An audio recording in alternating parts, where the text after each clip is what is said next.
A very good afternoon. A very good afternoon to everyone. We shall be commencing the program now. Before I start the program, may I request all the participants to mute their microphones and to switch off the videos on their mobiles or laptops to avoid any distractions. Thank you very much.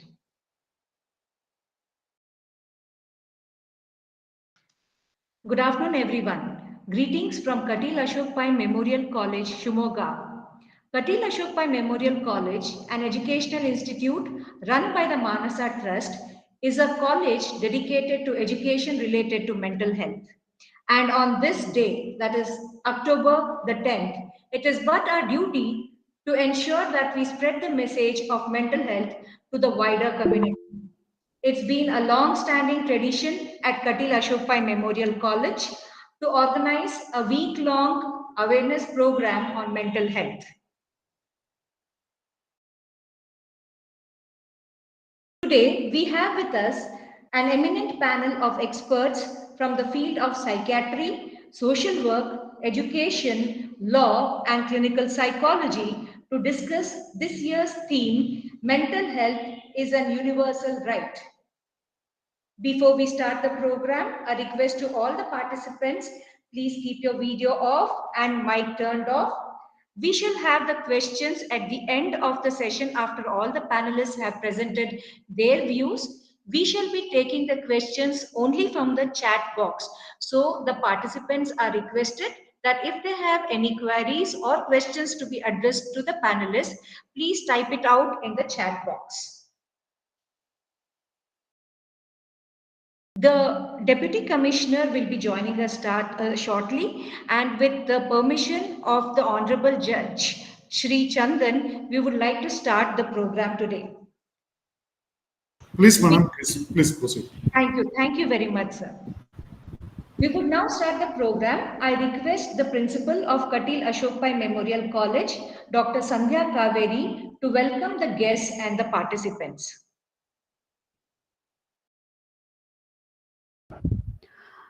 Good afternoon to one and all.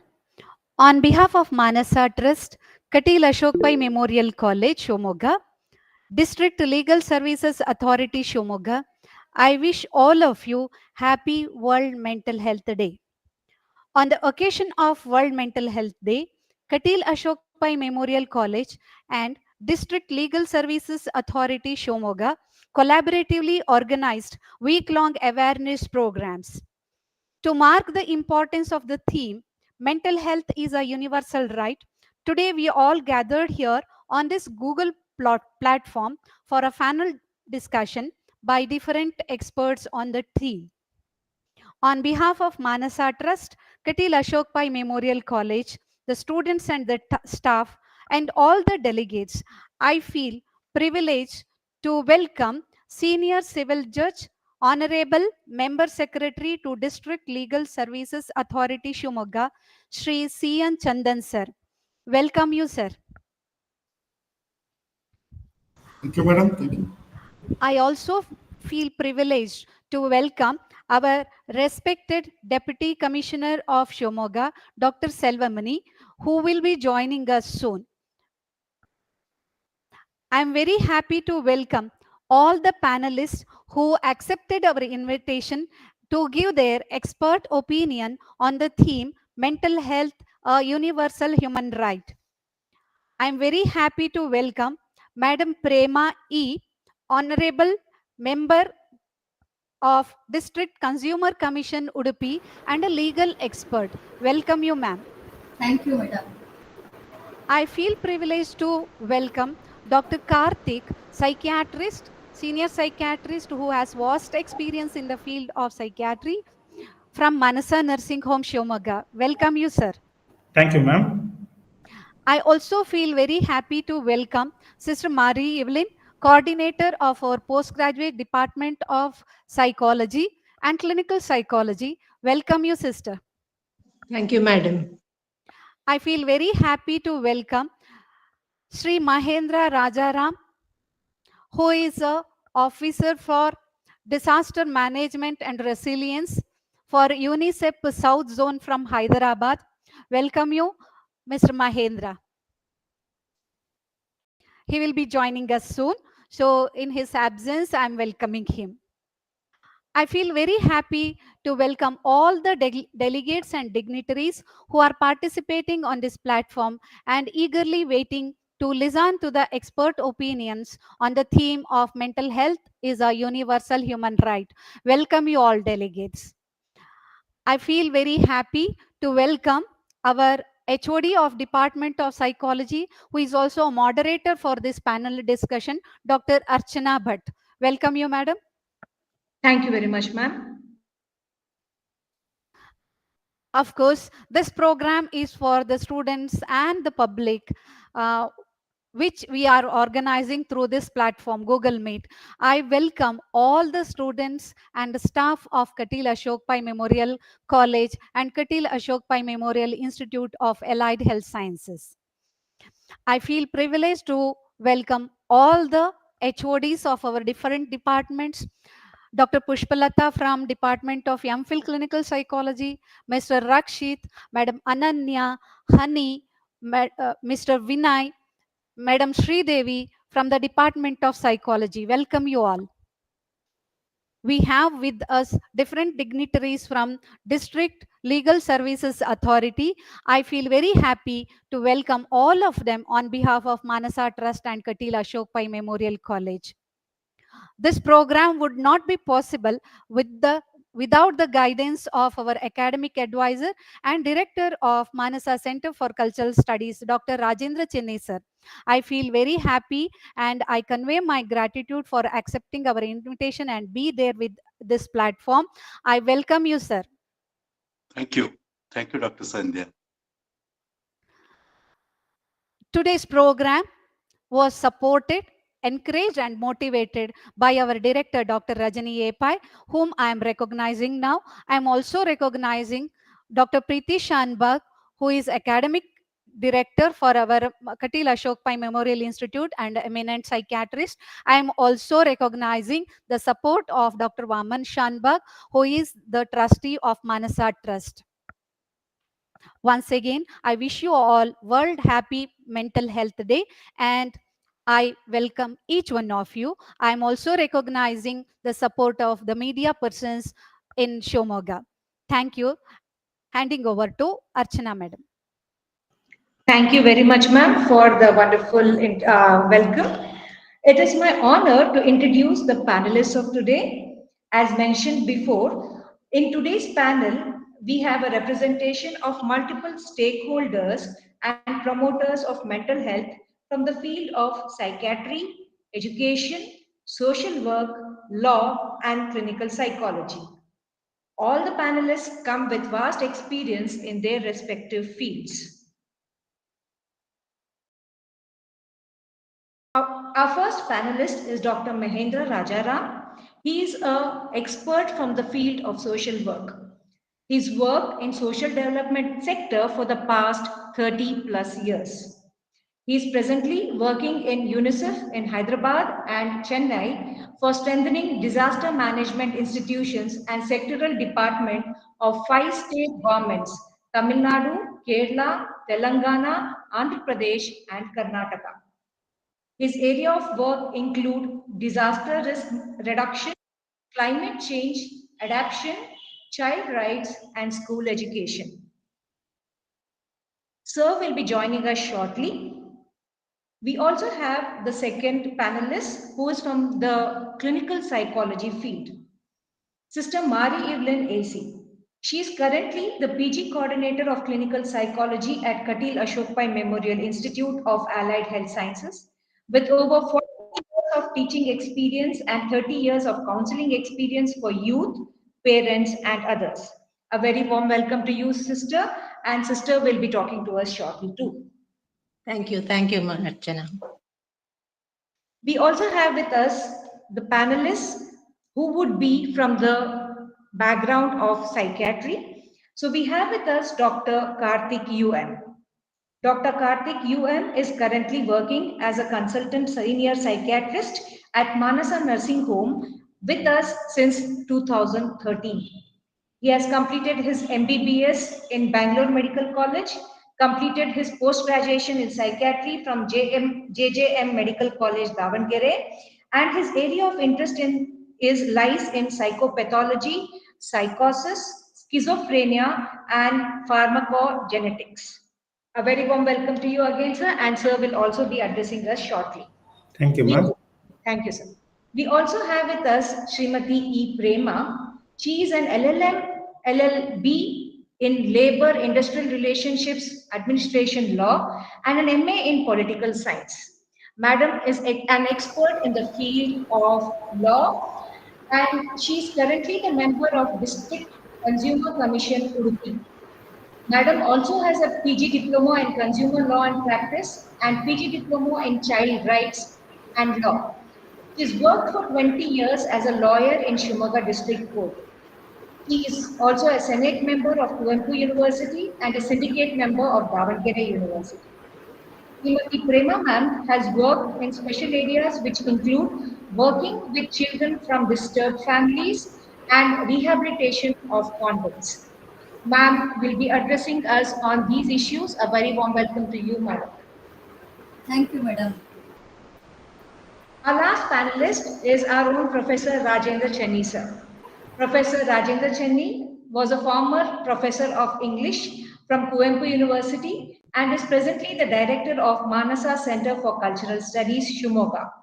Manasa Center is a recently established unit of Manasa Trust and is devoted to higher research in literature, social sciences, psychology, and psychiatry. Sir joined his teaching profession way back in 1976 and has taught at Sandur, Belagavi, and PG Department of English in Karnataka University, Sahyadri College, Shivamogga, and at Kuvempu University. He was the chairman of boards of studies in English, dean of faculty, director School of Languages, member of Senate, Syndicate, and Academic Council. There would be no better person to represent the fraternity of teaching and education. A very warm welcome to you, sir. And sir will be addressing us on the education aspect of mental health. A very warm welcome to you, sir. Thank you. Thank you. We shall begin with the panel discussion for today. I request all the participants who are online today that you could type in your questions in the chat box and we would take up the questions at the end. Those of you who are with us on the YouTube platform could do so in the comment section again on YouTube and we would take up selected few questions from there also. To begin with, the first set of questions would be to Dr. Karthik. Sir, as a psychiatrist with a vast experience in the field of psychiatry, what are your views on the present status of mental health and mental health awareness in India? Could you share your suggestions on what measures could be taken to reduce mental health related issues in India? Over to you, sir. Thank you, ma'am. First of all, I thank all the organizers for giving me an opportunity to talk on this great platform. And I have been fortunate to work under Jain Dr. K. Ashok Pai, due to which I have gained a lot of experience to come to this panel and answer this question. Now, what I am talking is with the experience of seeing a lot of rural and semi-urban people who come to our hospital with symptoms or signs of mental illness. And answering the first question, the current status of mental health in India, ma'am, it has improved a lot. Say in last 10 to 20 years, due to lot of awareness programs, community works, all these mental health programs, workshops, all these things has improved the quality of mental health and the treatment of person with mental illness. Now, I would like to deal with the two parts actually. One is the positive aspects, and then the second one is the negative aspect. Coming to the positive aspects, nowadays, lot of persons with mental illness are getting referred to psychiatrists earlier than before, either through temple priest, dargah, or church, or some village elders, or even for that matter, some relatives. Now, having a mental illness or having something called depression or anxiety is no longer considered a taboo or things that would get you banished from the community. People, especially youth, have realized that it's okay to be not okay. It's okay to consult a mental health professional, whether it is psychiatrist or a psychologist. It's okay to undergo counseling. Now, counseling is into every walks of life, whether it is career or to handle some stress, small stress or big stress, interpersonal loss. Coming to laws regarding the mental health, laws have changed drastically with the introduction of Mental Health Care Act 2017, that is MHCA. Lot of things have changed. Now, suicide earlier, which was a criminal offense, now it is decriminalized. And lay and lesbian rights have been recognized. Lot of things have changed with regards to admission, treatment of persons with mental illness, and approach of the community towards person with mental illness have changed with the advances in the treatments, whether it might be counseling or tablets or drugs or these things. This was not the scenario earlier. Earlier, when it was about 10 to 20 years, when a person was having any mental illness, the first resort would be to approach a temple or a nearby religious institute. Or usually they used to get locked up. They are easily abused actually. But nowadays it has come down. This is with regard to positive aspects. Now coming to negative aspects. The above positive aspects are mainly seen in urban metro cities and all. However, in rural areas, most of the patient comes to the hospital only after consulting a temple or after a long period of time. We call it as untreated period, which adds to the burden. Still, some people or communities feels having or getting mental illness is a curse or a burden or a possession by a spirit which might hamper future prospects, whether it is education, marriage, or having children or progressing in future. And another negative aspects I would like to highlight is the treatment costs are still on the higher side because the person with mental illness are supposed to take tablets or supposed to undergo counseling for some period of time, which adds to the cost. So these are some of the negative aspects of mental health status in today's world. Now, I'm answering the second question: how to prevent mental illness? It has to be from womb to the tomb. I repeat, it has to be from the womb to the tomb. I would like to divide it into three aspects: primary, secondary, and tertiary. The primary aspect starts from the womb period itself. That includes excellent antenatal care, giving emotional support to the pregnant lady, pregnant mother, excellent antenatal care. With regard to delivery also, care of the mother and baby goes a long way in preventing mental illness actually. Coming to children and adolescents, school health counseling programs, life skills training with regards to focus on handling the stressful situations like exams or any difficulties in life. Sexual education plays an important role. Cyber hygiene regarding what to watch, what not to watch, what to do or what not to do in social media. Awareness about substance abuse, which is very important in children and adolescents with regards to alcohol, drugs, cannabis, nicotine, whether it is smoking or chewable form, and adapting positive mental health lifestyles like exercise, yoga, meditation goes a long way in preventing mental illness and improving one's mental health. Again, one should eat healthy, talk healthy, and share good positive feelings with other members of the community. And this is about the primary things. Secondary thing, what to do when a person has mental illness or once a person has signs or symptoms showing mental illness. One should be aware about early signs and symptoms of various mental illness, which can be done through various programs, various distribution of pamphlets, and one has to seek early help from the mental health professional. Coming to the tertiary one, a person with mental illness after getting treated is again treated with a lot of indignity. So he has to be integrated back to the society in a dignified manner, which will further reduce episodes of behavioral disturbances and mental illness, and which will improve his confidence. Ma'am, I hope I have answered your question, ma'am. Thank you, ma'am. Thank you very much, sir. That was extremely insightful.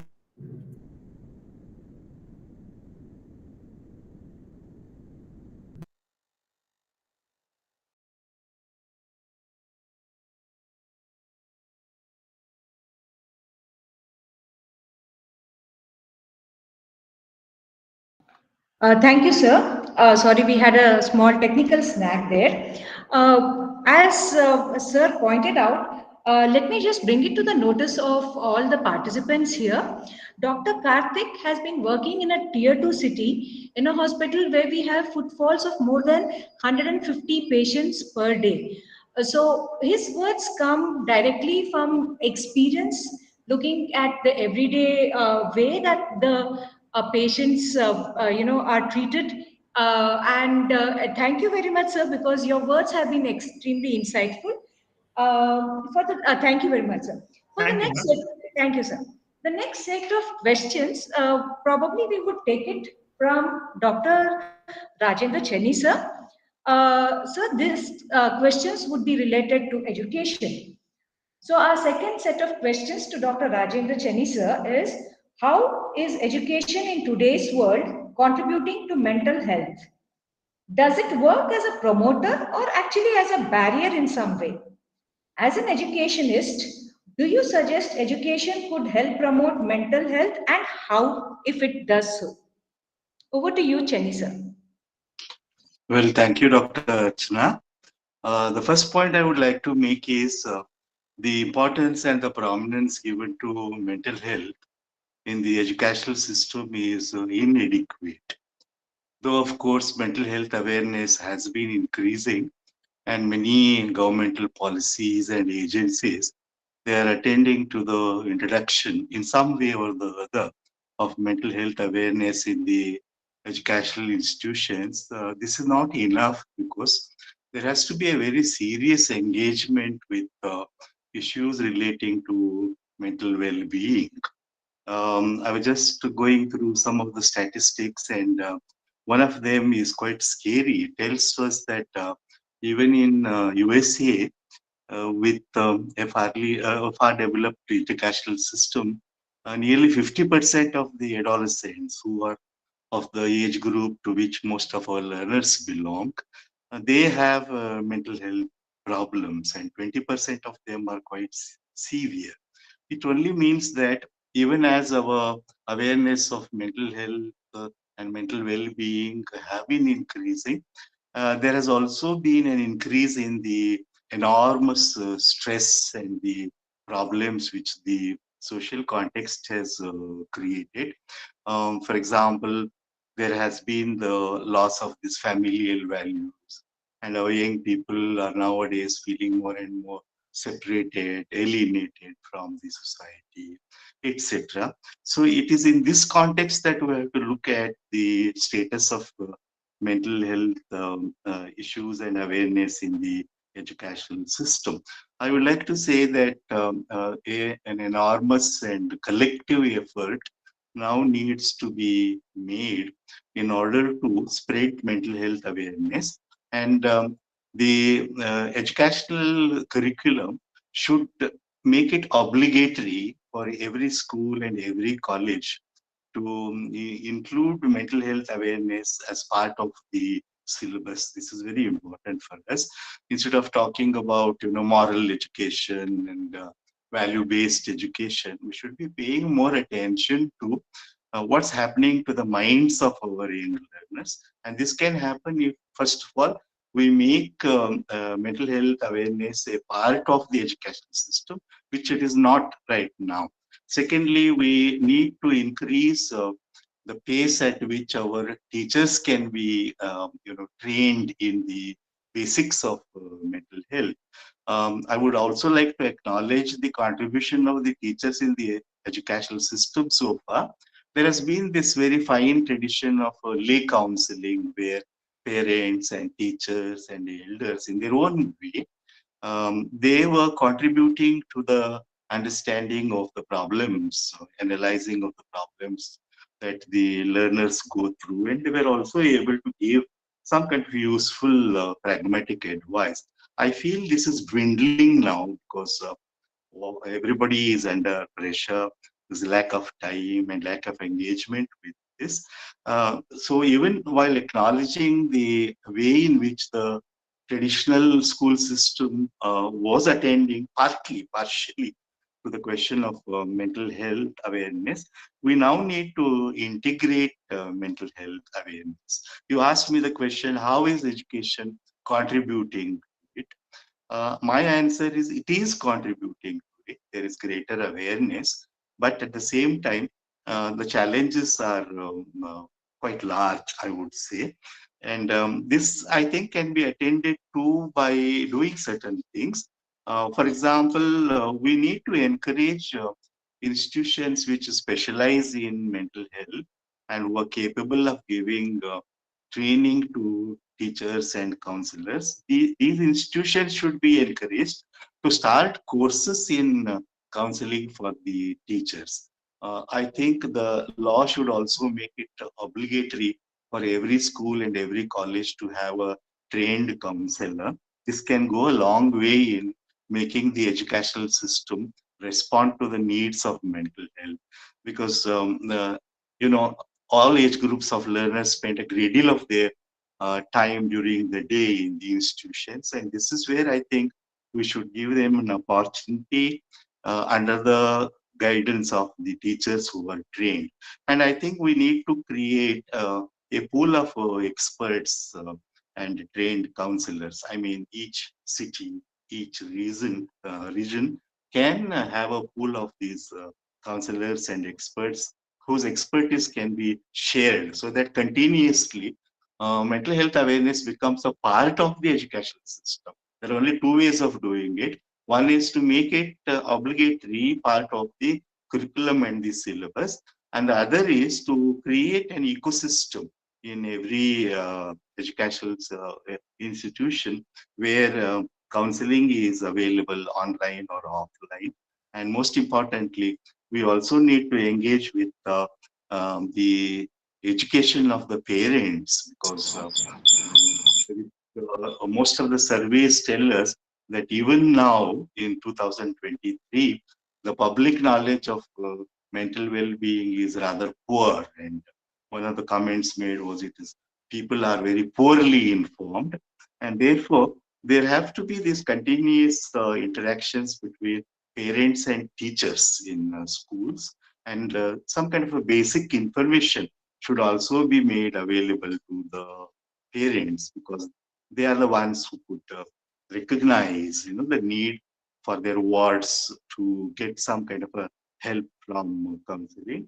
And given the nature of the expanding, horizon of these problems, depression and anxiety, and a very low kind of self-esteem, from which more and more students are suffering now, I think it is necessary for us to systematically create an ongoing system of interaction with the major partners in this, being teachers, counselors, management, and administration. And this can go over to the policy makers who should, I think, now engage very seriously with this. So I don't think education is a barrier, but the traditional idea that the higher the education access, the better the mental health has to be. Yes, we accept it, but I think we need to question it also, because it all depends on two factors. One is the actual quality of the education. If the education being given is not of a high quality, I don't think it will contribute to mental health. It has to be qualitatively improved. And the second is the more practical question of how employable are students made through education, because the two are related in societies like ours. I mean, opportunities and access and career choices, these can of course come from the system of education. These, I think, are important. It's not a barrier, certainly, but what I am trying to say is that there are more avenues which need to be opened.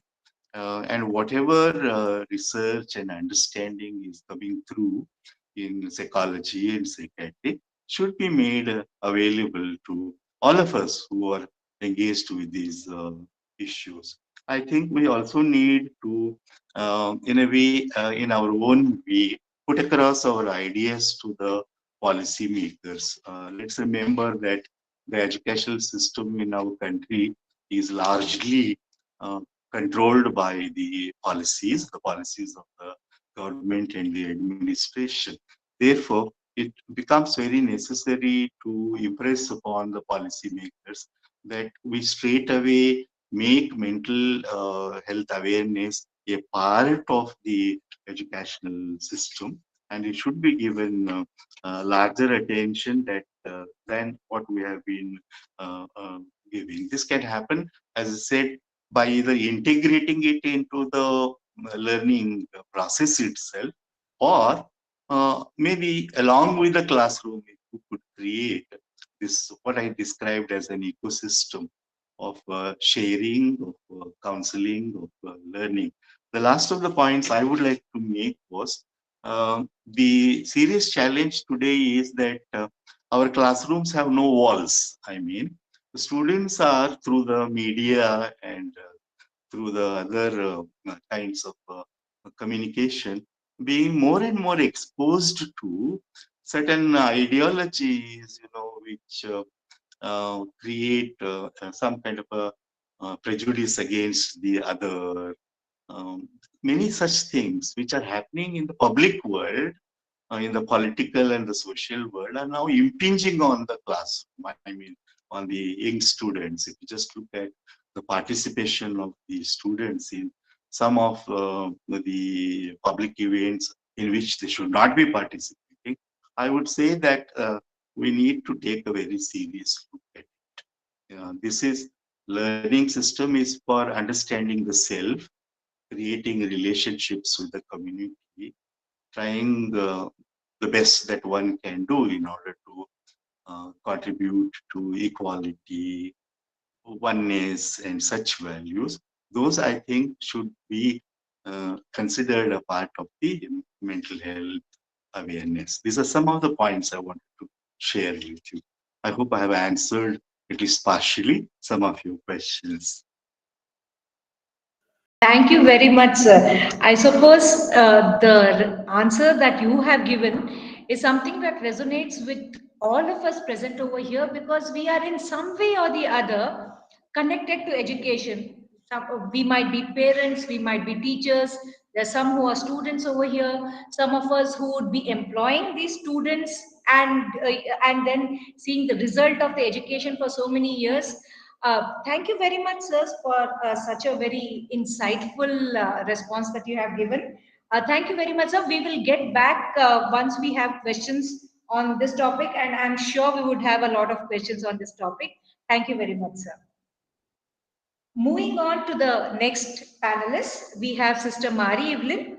And Sister Mari Evelyn is a clinical psychologist with over 4 decades of clinical practice and teaching as an experience.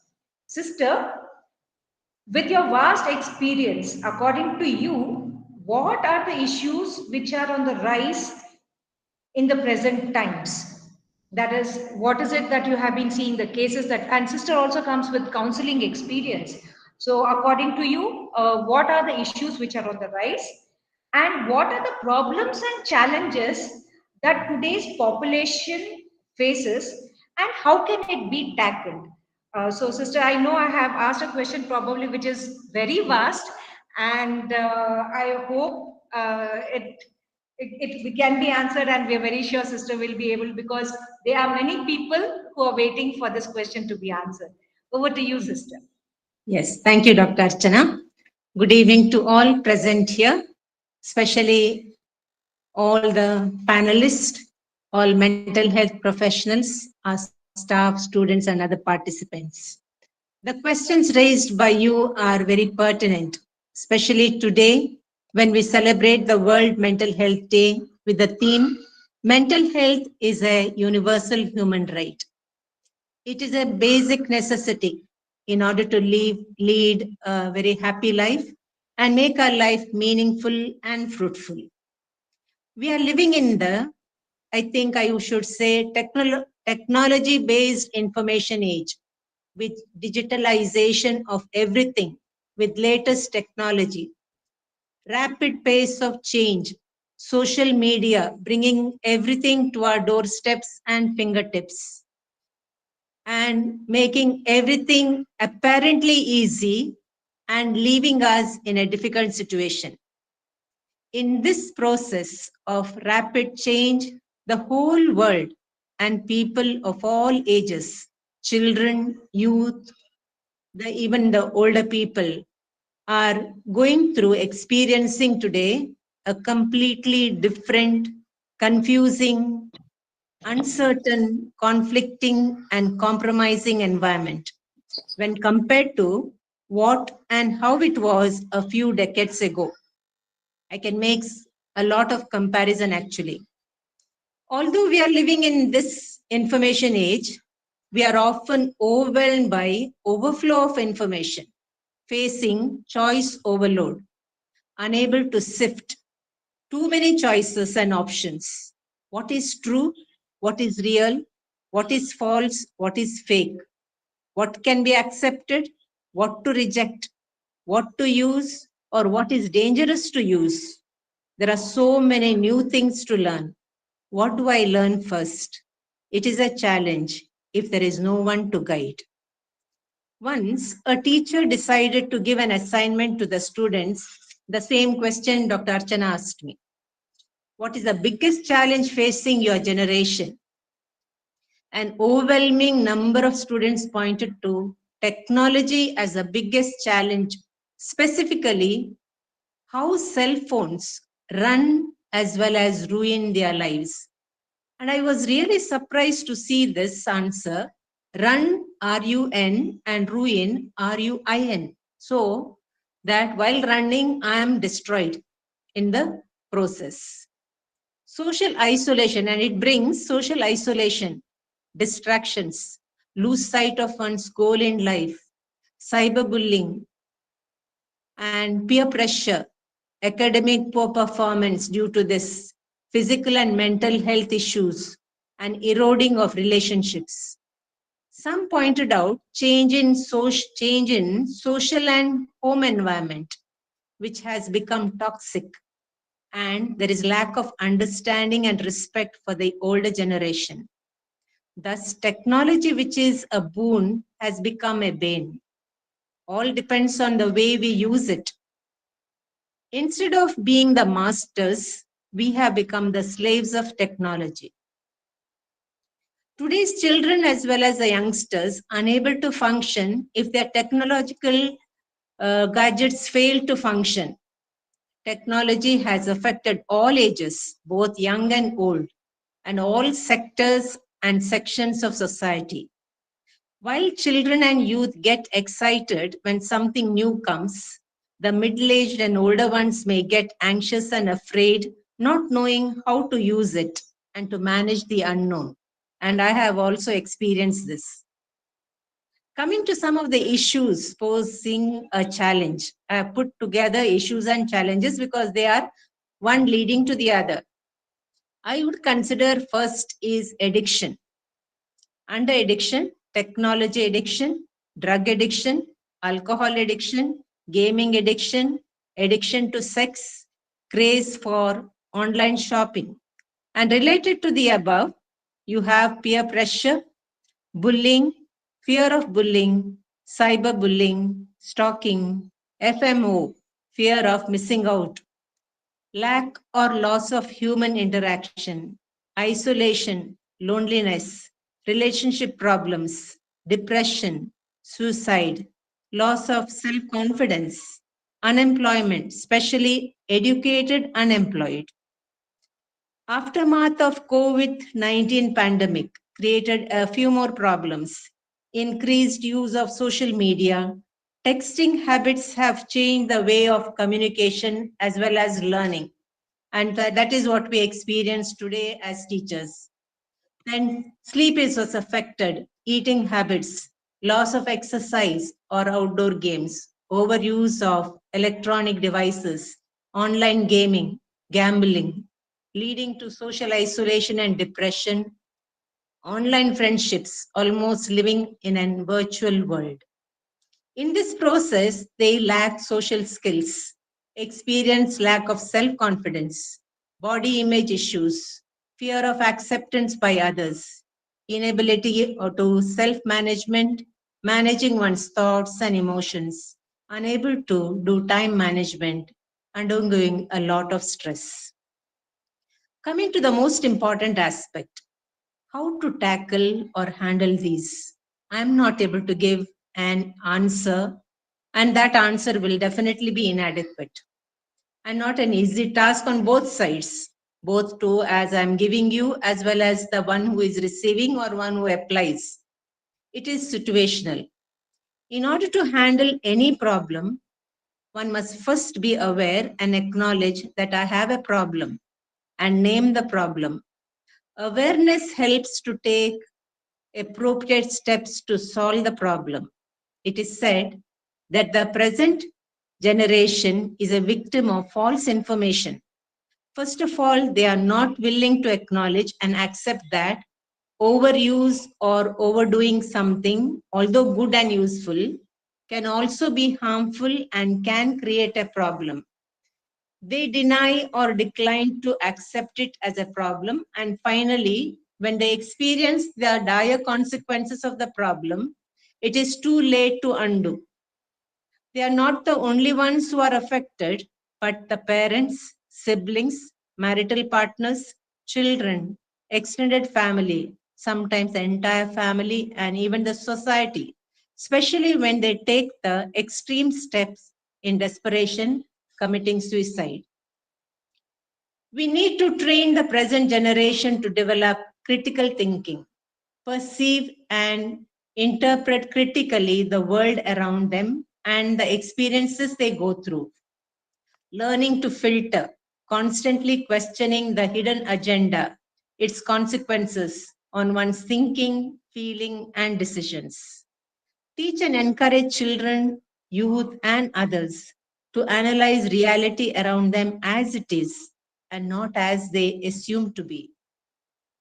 Next, prepare the next generation for the future by helping them master social skills, learning to work together and cooperate with one another.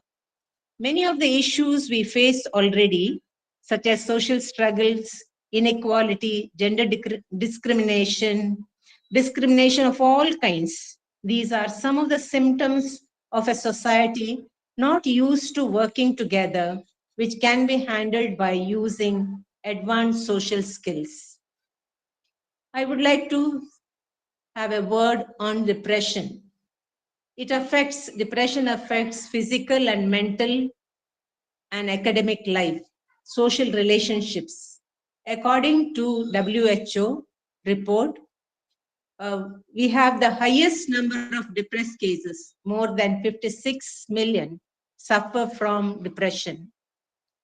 The causes of depression, especially among youth, stress, peer pressure, family, this facts you have, academic pressure, social media, addiction, and lack of support, and so both social as well as family support. During this time, pay attention to the symptoms and seek timely professional help. Mental health is a journey, a process. Just as you take a break when you embark on a long journey, learn to take a break, what to do, and for example, what you do during this period of break. Relax, reflect on your experiences, rejuvenate yourself using exercise, yoga, meditation. Share your problems, your concerns, your challenges and conflicts with someone you trust. Talking itself heals. Sharing one's concerns helps in unburdening. Take timely help. Learn to communicate person to person rather than online friends who are not real. Develop healthy relationships which are growth promoting. Learn to handle your emotions. Of course, I'm not able to elaborate on these, but then at least point out a few things. Develop social skills and occupational skills. Skill development is a process of enhancing the abilities and competencies of individuals to do specific tasks or roles effectively and efficiently. Skill development can empower them. It will increase one's employability, protect you from exploitation and discrimination, reduce depression, increase self-confidence. You can look at the issues, challenges, and the ways of handling them from different angles. I hope I have just ignited a desire in you to look at the issues deeply and find suitable solutions and answers according to the situation. I thank the organizers for giving me this opportunity to share some of your thoughts, and thank you for your patient listening. Thank you, one and all. Thank you, sister. I'm sure your words would have put a lot of us wondering what we are doing with our own phones and mobiles right now. I'm sure at the end of the day, if we go to our phone settings, go to digital wellness, and probably check for how many hours we would be online, we would be surprised to get this feedback and see that your words have been true, that we indeed are spending so much time on social media, indeed spending so much time on our phones. I think it is not a surprise that India is the largest data consumer, so internet data consumer in the world, has the largest number of population having phones. Data is the least expensive, one of the least expensive. There are only two countries which have lesser expensive data than us. So obviously, it has become a world where it is less expensive and we are overexposed to it. I truly agree with you, sister, that over information, I think all of us, and these are the problems that are not just related to one age group. I think as elders, we have a tendency to tell that the younger generation is addicted to the phones. Probably, if we open our phones later in the night and see for how many hours we have uh, kept our internet on, how many hours we have checked WhatsApp, or how many times we have switched on our phones, it would really give us a shock to understand that probably it's just not the younger generation, but also most of us who are participants over here who are also into the same thing.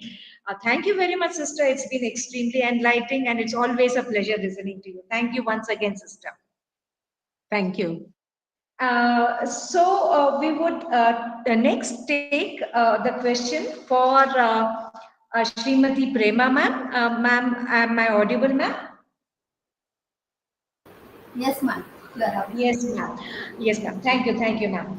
Ma'am, you have had extensive experience working with convicts, especially since you are in the legal area.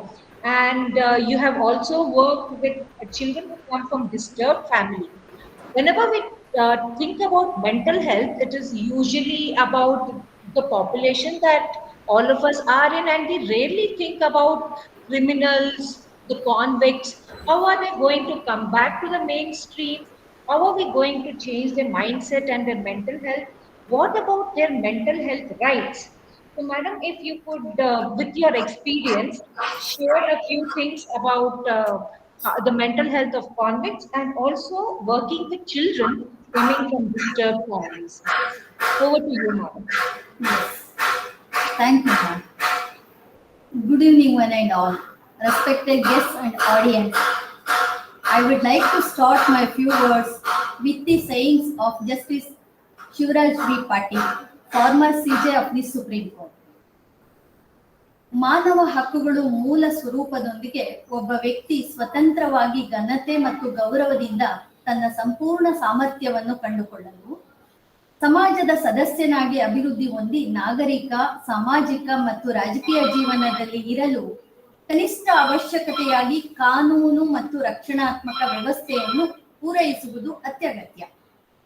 ವ್ಯಕ್ತಿಯ ಈ ಹಕ್ಕುಗಳು ನಿರಾಕರಿಸಲ್ಪಟ್ಟಲ್ಲಿ ವ್ಯಕ್ತಿಯ ಹಕ್ಕುಗಳ ರಕ್ಷಣೆ, ಜಾಣ್ಮೆ, ಕೌಶಲ್ಯಗಳಿಗೆ ಕುಂದು ಉಂಟಾದಲ್ಲಿ ಅಡ್ಡಿ ಆತಂಕಗಳನ್ನು ನಿವಾರಿಸುವ ರಾಜ್ಯದ ಮೂಲಭೂತ ಹೊಣೆಗಾರಿಕೆಯನ್ನು ಕಾನೂನು ಗುರುತಿಸಿ ಎತ್ತಿ ಹಿಡಿಯಬೇಕಾಗುತ್ತದೆ. ಇಂಥ ಹಕ್ಕುಗಳನ್ನು ಜಾರಿಗೊಳಿಸಲು ಪರಿಣಾಮಕಾರಿ ಮತ್ತು ಅಭಿವೃದ್ಧಿಪರ ಆಡಳಿತ ಯಂತ್ರ ಅವಶ್ಯಕತೆ ಇದೆ. ಈ ಸಂಪನ್ಮೂಲಗಳ ವಿವರಣೆ ಅಗತ್ಯ ಇದೆ. With the permission of the chair, I wish to talk in Kannada. ಕಾರಣ, ಹ್ಯೂಮನ್ ರೈಟ್ಸ್ ಕನ್ವೆನ್ಷನ್ ನಲ್ಲಿ ಫಾರ್ಮರ್ ಚೀಫ್ ಜಸ್ಟಿಸ್ ಆಗಿದ್ದಂತ ಶಿವರಾಜ್ ಪಾಟೀಲ್ ಅವರು ವಿಶ್ಲೇಷಣಾತ್ಮಕ ದೃಷ್ಟಿಕೋನದಿಂದ ಕಾನೂನಿನ prominence of the law and justice ಅನ್ನೋ ಆಸ್ಪೆಕ್ಟ್ ಅನ್ನ ಎನ್ಲೈಟನ್ ಮಾಡ್ತಾರೆ. ಈ ಒಂದು ಅಂಶ ವಿಶ್ಲೇಷಣಾತ್ಮಕ ದೃಷ್ಟಿಕೋನದಿಂದ ಬೆಳಕು ಚೆಲ್ಲಿದಂತ ಸಂದರ್ಭದಲ್ಲಿ ಇವತ್ತಿನ ಸಮಾಜದ ಸ್ವಾಸ್ಥ್ಯವನ್ನ ಕಾಪಾಡುವ ನಿಟ್ಟಿನಲ್ಲಿ ಕಾನೂನು ಮತ್ತು ರಕ್ಷಣಾ ವ್ಯವಸ್ಥೆ ಎಷ್ಟು ಅಗತ್ಯ ಅನ್ನುವಂಥದ್ದನ್ನ ನಾವು ಕಂಡುಕೊಳ್ಬೇಕಾಗತ್ತೆ. ಈ ಹಿಂದೆ ಇದ್ದಂತ 1987ರ ಮೆಂಟಲ್ ಹೆಲ್ತ್ ಕಾಯ್ದೆ ಪರಿಣಾಮಕಾರಿ ತಿದ್ದುಪಡಿಗಳನ್ನು ಒಳಗೊಂಡಂತೆ 2014ರಲ್ಲಿ ಸಮೀಕ್ಷಾ ವರದಿಯನ್ನ ಆಧರಿಸಿ 2017ರಲ್ಲಿ ನಾವು ಒಂದು ಮೆಂಟಲ್ ಹೆಲ್ತ್ ಕಾಯ್ದೆಯನ್ನ ಒಳಗೊಳ್ತೇವೆ. It's executed on 29th of May 2018. ಅಸ್ವಸ್ಥ ವ್ಯಕ್ತಿಗಳ ಮೇಲೆ ಹಕ್ಕುಗಳನ್ನ ಕೇಂದ್ರೀಕರಿಸಿರುವಂಥದ್ದು. ಇದುವರೆಗೆ ಯಾವ ಒಂದು ಸಿಂಪತೈಸ್ಡ್ ಆಗಿ ನಾವು ಅವರ ಹಕ್ಕುಗಳನ್ನ ರಕ್ಷಣೆ ಮಾಡಬೇಕು ಅನ್ನುವಂಥದ್ದನ್ನು ಗಮನಿಸ್ತಾ ಇದ್ವಿ. ಆದ್ರೆ ಅದಕ್ಕೆ ಬದಲಾಗಿ ವ್ಯತಿರಿಕ್ತವಾಗಿ in alternatively we should protect their legal rights ಅನ್ನುವಂಥ ಅಂಶವನ್ನ ಇದು ಗುರುತಿಸಿರುವಂಥದ್ದನ್ನು ನಾವಿಲ್ಲಿ ಕಾಣಬಹುದು. Mental health persons are unpredictive to the society ಅನ್ನುವಂಥ ಕಾನ್ಸೆಪ್ಟ್ ಅನ್ನ ನಾವು ನೋಡ್ತೇವೆ. Just we should protect them, in alternatively we should protect their legal rights. ಯಾಕೆ ಈ ಆಸ್ಪೆಕ್ಟ್ ಅನ್ನ ಆಧರಿಸಿರ್ತಕ್ಕಂಥ 2017ರ ಕಾಯ್ದೆ ಇವತ್ತು ಪ್ರಾಮುಖ್ಯ ಆಗತ್ತೆ ಅಂತ ಅಂದಾಗ, ಇಷ್ಟೆಲ್ಲ ದೊಡ್ಡ ವ್ಯವಸ್ಥೆಯನ್ನ to protect the mental health, ಈ ಒಂದು ಅಂಶವನ್ನ ಕೇಂದ್ರೀಕರಿಸಿ ಇಷ್ಟು ದೊಡ್ಡ ವ್ಯವಸ್ಥೆಯನ್ನ ರಾಜ್ಯ ಕೊಡಲ್ಪಟ್ಟಿದ್ದಂತ ಸಂದರ್ಭದಲ್ಲಿಯೂ ಕೂಡ ನಾವಿವತ್ತು ಅಫೆನ್ಸ್ ಅನ್ನುವಂಥದ್ದು ಅಪರಾಧಗಳು ಸಂಖ್ಯಾತ್ಮಕವಾಗಿ ಹೆಚ್ಚುತ್ತಾ ಇರುವಂತದ್ದನ್ನು ನೋಡ್ತಾ ಇದ್ದೇವೆ. ಇನ್ ಆಲ್ಟರ್ನೇಟಿವ್ ಆಗಿ ಫ್ಯಾಮಿಲಿ ಇಶ್ಯೂಸ್ ಕೂಡ ಇವತ್ತು ಜಾಸ್ತಿ ಆಗ್ತಾ ಇರುವಂತದ್ದನ್ನು ನೋಡ್ತೇವೆ. ಇವತ್ತು ಪರಿಣಾಮಕಾರಿಯಾಗಿ ಕಾನೂನು ಸುವ್ಯವಸ್ಥೆಯನ್ನ ಅಪ್ಲಿಫ್ಟ್ ಮಾಡುವಂತ ಎಲ್ಲ ಕಾನೂನುಬದ್ಧ ವ್ಯವಸ್ಥೆಯನ್ನ ಜಾರಿಗೊಳಿಸಿದಂತ ಸಂದರ್ಭದಲ್ಲಿಯೂ ಕೂಡ ಗಣನೀಯವಾಗಿ ಇವತ್ತು ಸಂಖ್ಯಾತ್ಮಕವಾಗಿ ಅಪರಾಧ ಕಾಯ್ದೆಗಳು ಹೆಚ್ಚಾಗ್ತಾ ಇರುವಂತದ್ದು, ಜೊತೆಗೆ ಕೌಟುಂಬಿಕ ವಿಷಯಗಳು, ಕೌಟುಂಬಿಕ ವ್ಯಾಜ್ಯಗಳು ಹೆಚ್ಚಾಗ್ತಾ ಇರುವಂತದ್ದನ್ನ ನೋಡಿದಂತ ಸಂದರ್ಭದಲ್ಲಿ ನಾವು ಎಲ್ಲಿ ತಪ್ಪಾಗ್ತಾ ಇದೆ ಅನ್ನುವಂಥದ್ದನ್ನ, ಅಥವಾ ವಾಟ್ ಆರ್ ದಿ ಲ್ಯಾಕ್ಯುನಸ್ ಅನ್ನುವಂಥದ್ದನ್ನ ವಿ ಹ್ಯಾವ್ ಟು ರೆಕ್ಟಿಫೈ ಅನ್ನುವಂಥ ಆಂಗಲ್ ಇಂದ ಗಮನಿಸಬೇಕಾಗಿರುವಂಥದ್ದು ಅವಶ್ಯ ಅಂತೇಳಿ ನಾನು ಭಾವಿಸ್ತೇನೆ. ಇವತ್ತು ಅಸ್ವಸ್ಥ ವ್ಯಕ್ತಿಯ ಹಕ್ಕುಗಳನ್ನ ಮಾತ್ರ ನಾವು ಕೇಂದ್ರೀಕರಿಸಿ ಇದುವರೆಗೆ ಗಮನಿಸ್ತಾ ಇದ್ವಿ. ಆದ್ರೆ ಮೂಲ ಸೌಕರ್ಯ ಮತ್ತು ಕಾನೂನು ಮತ್ತು ಪೊಲೀಸ್ ವ್ಯವಸ್ಥೆಯನ್ನ ಆಧರಿಸಿ ಯಾವ ಎಲ್ಲ ಅಂಶಗಳನ್ನ ಗಮನಿಸಬೇಕು, ಯಾವೆಲ್ಲ ನೀತಿ ನಿರೂಪಣೆಗಳನ್ನ ಮಾಡಬೇಕು ಅನ್ನುವಂತ ಅಂಶವನ್ನ ಗಮನಿಸಿದಾಗ article 21 of the Indian constitution, right to life and personal liberty, ಯಾವ ಒಬ್ಬ ವ್ಯಕ್ತಿ ಘನತೆಯಿಂದ ಗೌರವದಿಂದ ತನ್ನ ಜೀವನವನ್ನ ನಿರ್ವಹಣೆ ಮಾಡಬೇಕು, ಮತ್ತೆ ಅವನ ವ್ಯಕ್ತಿ ಸ್ವಾತಂತ್ರ್ಯಕ್ಕೆ ಚ್ಯುತಿ ಬಂದಂತ ಸಂದರ್ಭದಲ್ಲಿ ಯಾವೆಲ್ಲ ಪರಿಹಾರಾತ್ಮಕ ಸೌಲಭ್ಯಗಳು ನಮಗೆ ಕಾನೂನಿನಲ್ಲಿ ಲಭ್ಯ ಇದೆ ಅನ್ನುವಂಥದ್ದು ಗಮನಿಸಿದಾಗ ಆರ್ಟಿಕಲ್ 32 and 226 ಅನ್ನುವಂಥದ್ದನ್ನ ನಾವು ಗಮನಿಸ್ತೇವೆ. ಅದನ್ನ ನಾನು ಇಲ್ಲಿ ಹೆಚ್ಚು ಎಕ್ಸ್ಪ್ಲೈನ್ ಮಾಡ್ಲಿಕ್ಕೆ ಹೋಗಲ್ಲ, ಯಾಕೆಂದ್ರೆ ರಿಟ್ ಜೂರಿಸ್ಡಿಕ್ಷನ್ ಅನ್ನುವಂಥದ್ದು ಡೈರೆಕ್ಟಿವ್ ಪ್ರಿನ್ಸಿಪಲ್ಸ್ ಆಫ್ ಸ್ಟೇಟ್ ಪಾಲಿಸಿನಲ್ಲಿ to protect the personal liberty or personal rights ಅನ್ನುವಂಥದ್ದನ್ನ ಎಕ್ಸ್ಪ್ಲೈನ್ ಮಾಡಿರುವಂಥದ್ದು ಎಲ್ರಿಗೂ ಗೊತ್ತಿದೆ.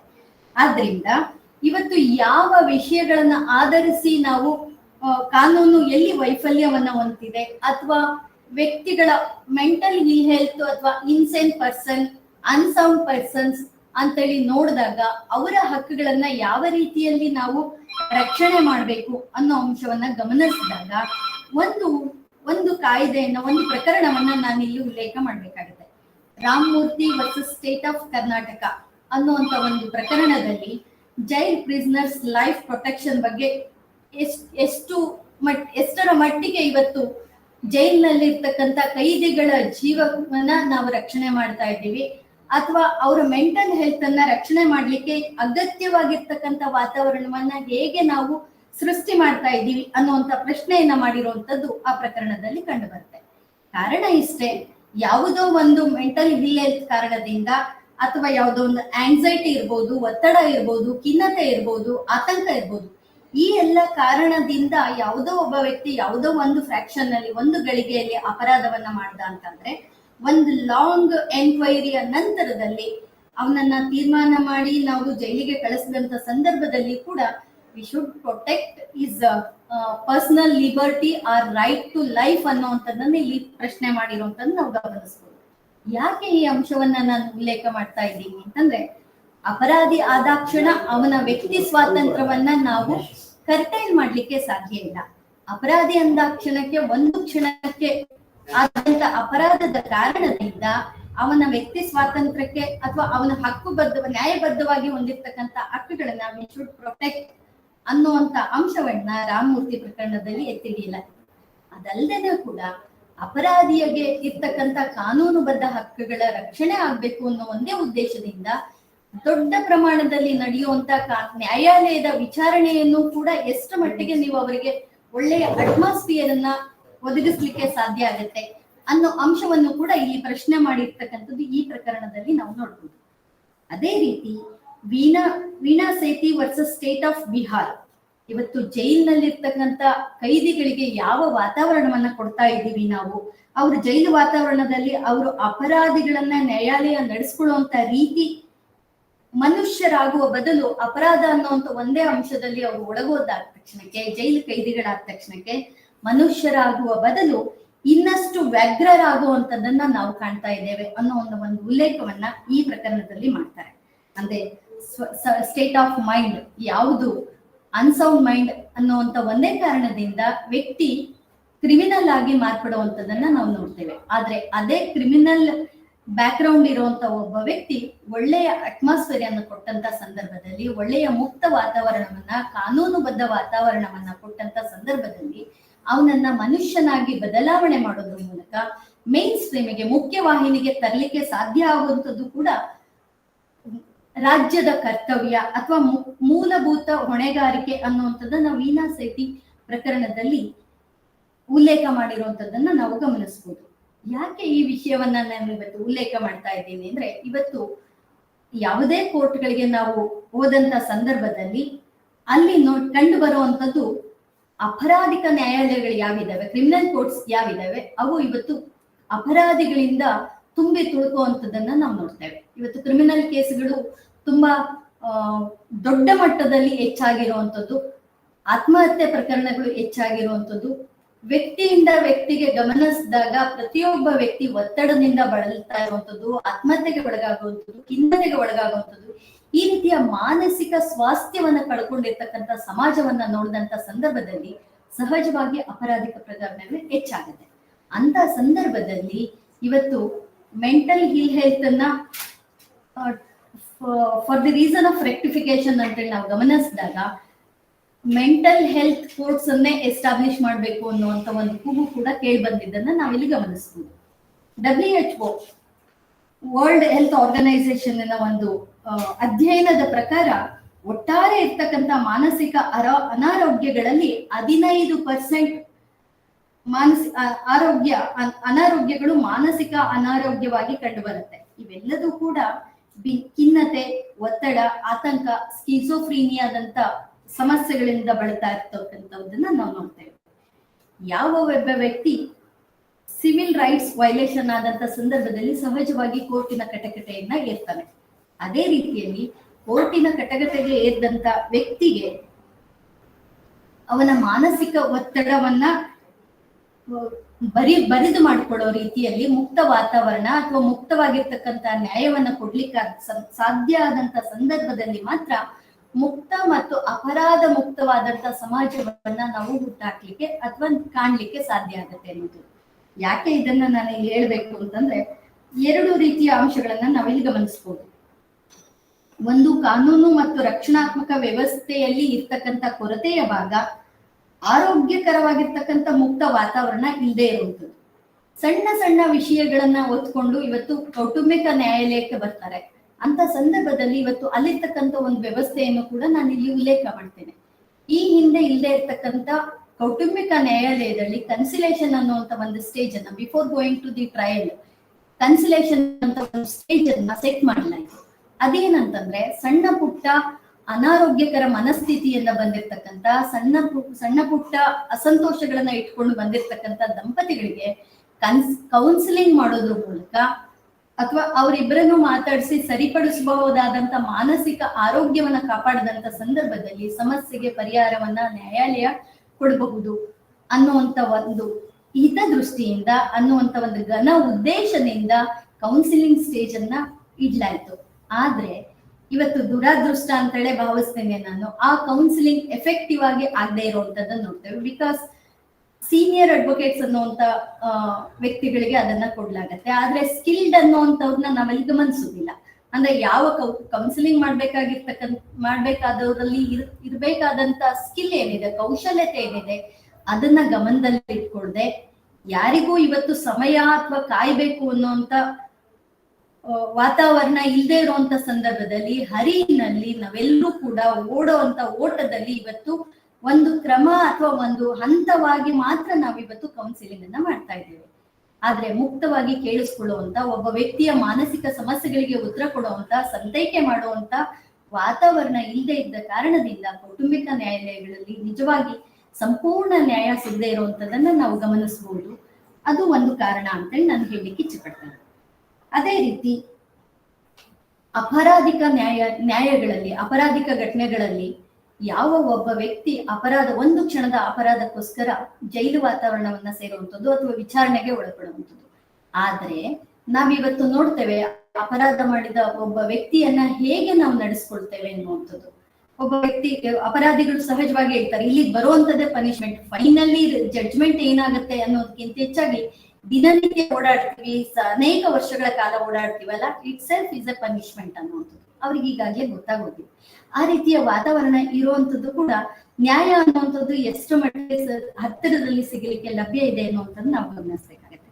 ಹಾಗಾಗಿ ಮಾನಸಿಕ ಅಸ್ವಸ್ಥರನ್ನ ಮುಖ್ಯವಾಹಿನಿಗೆ ತರಬೇಕಾದಂತ ಸಂದರ್ಭದಲ್ಲಿ ಯಾವುದೇ ತಾರತಮ್ಯ ಇರುವಂತ ಮಾನಸಿಕ ಅನಾರೋಗ್ಯವನ್ನ ಆಧರಿಸಿ ಹಕ್ಕುಗಳನ್ನ ನೀಡಬೇಕಾಗಿರುವಂತದ್ದು ಇವತ್ತು ರಾಜ್ಯದ ಜವಾಬ್ದಾರಿ.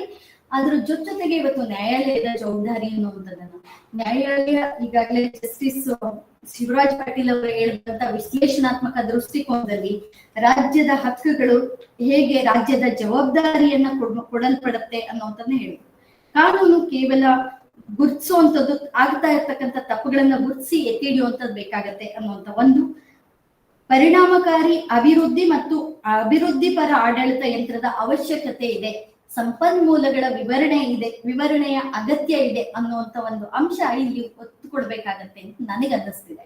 ಕಾರಣ ಇಷ್ಟೇ, ಇವತ್ತು ಎಲ್ಲವೂ ಇದೆ, ಆದ್ರೆ ಅದನ್ನ ಮಾನವೀಯ ಮೌಲ್ಯದಲ್ಲಿ ಅಥವಾ ಮಾನವೀಯ ನೆಲೆಗಟ್ಟಿನಲ್ಲಿ ಎಷ್ಟು ಮಟ್ಟಿಗೆ ನಾವು ಎಫೆಕ್ಟಿವ್ ಆಗಿ ಪರಿಣಾಮಕಾರಿಯಾಗಿ ಇಂಪ್ಲಿಮೆಂಟ್ ಮಾಡ್ತಾ ಇದ್ದೇವೆ ಅನ್ನುವಂಥದ್ದನ್ನ ಗಮನಿಸಿದಾಗ ಖಂಡಿತ ನಾವು ಇಂಪ್ಲಿಮೆಂಟೇಶನ್ ಫ್ಯಾಕ್ಟ್ ಅಲ್ಲಿ ಸೋಲ್ತಾ ಇದ್ದೀವಿ ಅಂತ ನನಗೆ ಅನ್ಸುತ್ತೆ.